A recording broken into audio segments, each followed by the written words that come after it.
Good afternoon, families. My name is Diane, and welcome to our Ask an ECE. You can find us here every Tuesday at 2:30 p.m. You can also find us on our Facebook and Instagram page. During these sessions, we will be answering specific questions that families may have. If you have any questions you'd like to ask an ECE or a topic,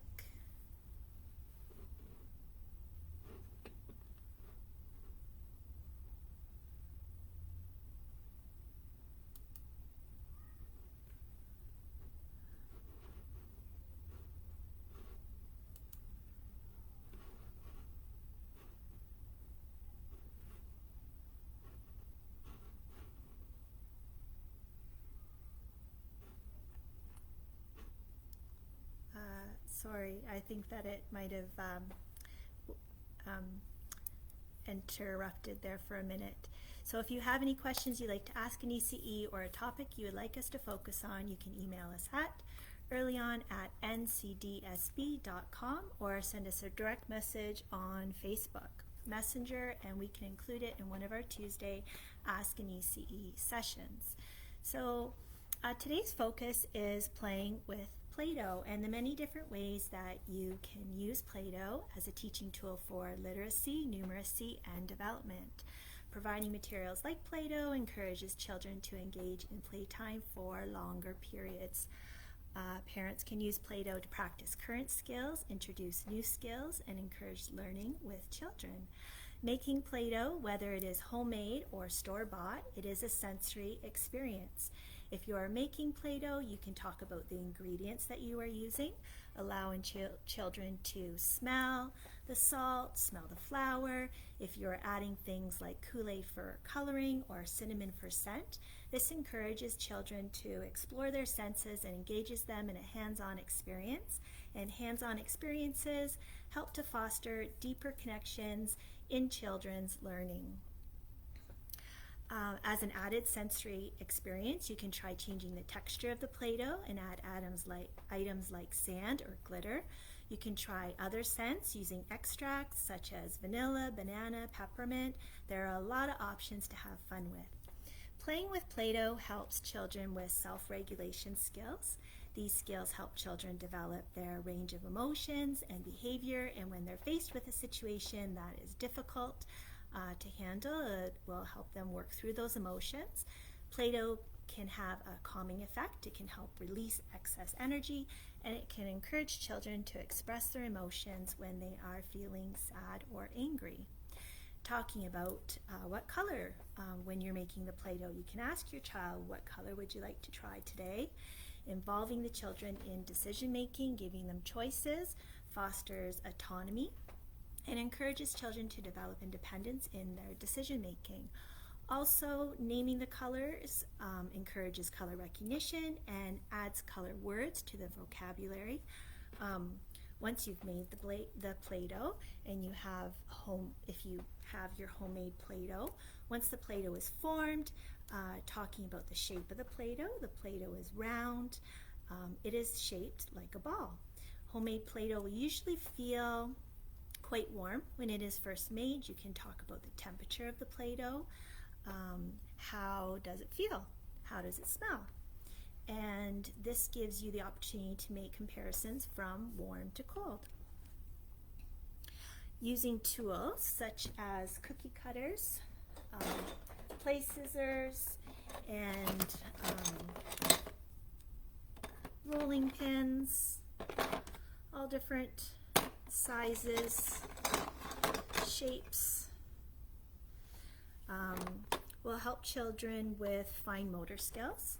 And these are the small muscles in the hands and the wrists and the fingers. And practicing with the play scissors.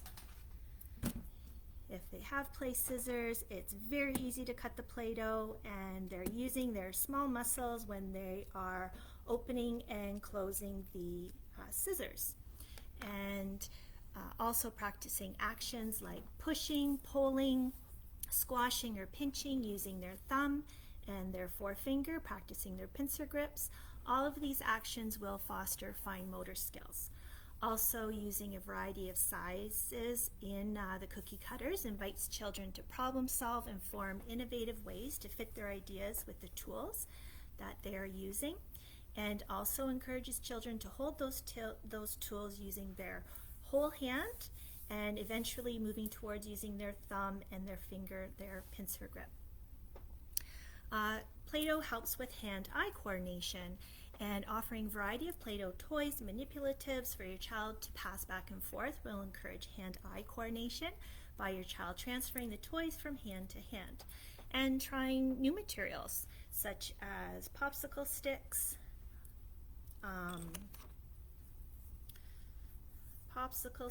I have some pipe cleaners here. Stick them in. And I have some wooden blocks.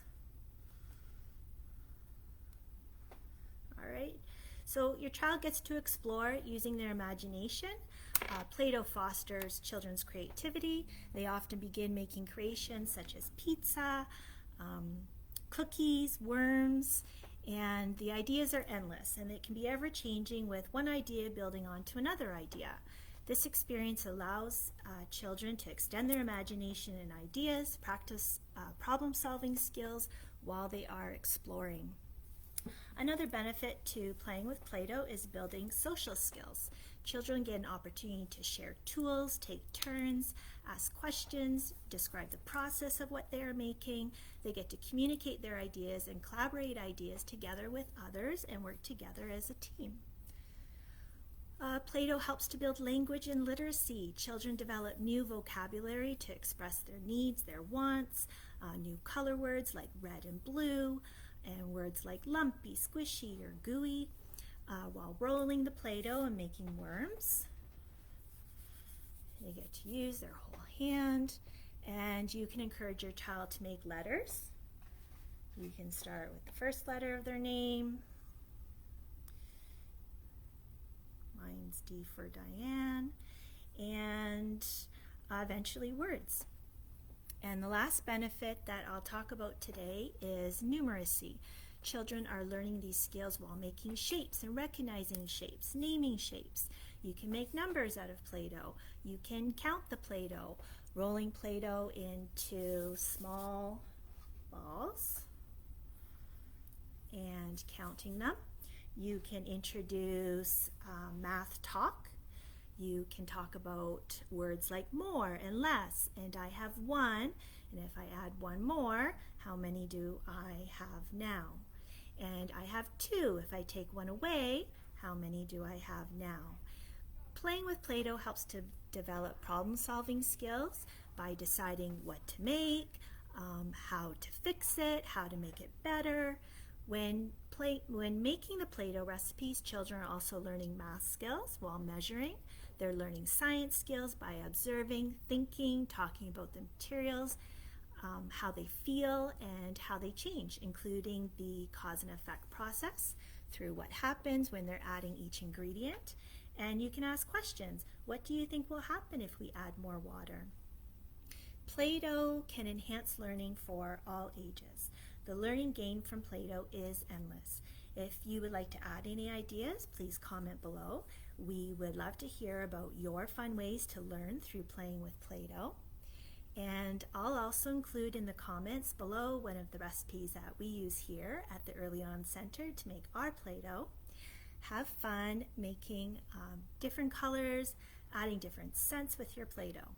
And also, so we have been busy here at the Early On Center making Play-Doh for you. And I would like to let you know about our creative kits. So as we continue to provide an assortment of virtual programming, we want to assist our families in participating in our posted activities.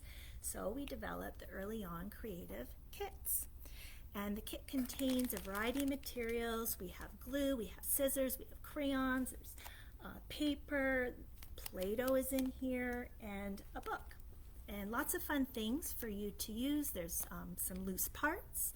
So if you would like one of the creative kits, please call the center at 905-357-2398, or email us at earlyon@ncdsb.com to obtain 1 kit per family, and you can pick that up at the curbside.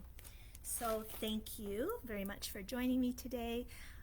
Take a look at our other programs on Facebook or Instagram. And tomorrow, please join Miss Jennifer or Miss Michaela. They will be doing the bedtime stories Wednesday evenings at 6:30. Okay, bye for now.